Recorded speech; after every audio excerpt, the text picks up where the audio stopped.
Welcome to our first activity. Here's the breaking news. Yes, protecting civilians is the responsibility of the United Nations and Israel.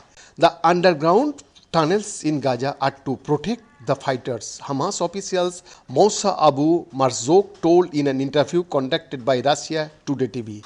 The official added that the Islamist group has not other option but to fight from tunnels.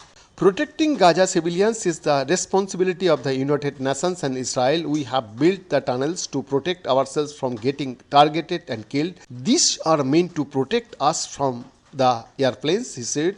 He translated into English by the Middle East TV.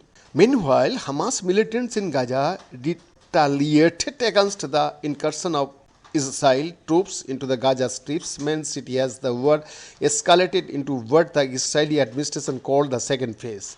According to latest data released by the Gaza Health Ministry, over 8,300 people died since the war began, of which 3,457 were minors. The United Nations Agency for Palestinian Refugees has warned and also warned that an immediate humanitarian ceasefire has become a matter of life and death for millions. It further stressed that the present and future of Palestinians and Israelis depend on it.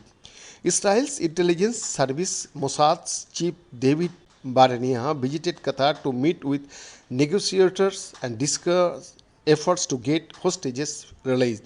After expressing outrage over comment by UN Secretary General Antonio Guterres over the Israel-Hamas war, alleging that the October 7 attack did not happen in a vacuum, Israel backtracked on its promise to refuse issuing of anti-visas to UN officials. Martin Griffiths, the head of the UN Office for the Coordination of Humanitarian Affairs, tweeted Monday that he was in Israel less than a week after Israel UN ambassador said it had refused to grant Griffiths a visa.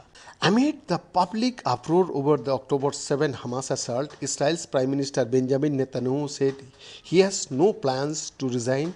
The only thing that I intend to have resigned is Hamas. We are going to resign them to the dustbin of history. He said, that's my goal, that's my responsibility.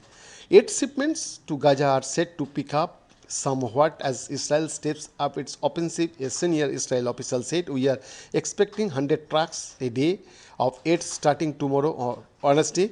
Strategic Affairs Minister Ron Dermer said in a telephone interview. Netanyahu dismissed calls for his resignation over his handling of the Hamas attacks and ruled out a ceasefire is a 3 weeks old conflict.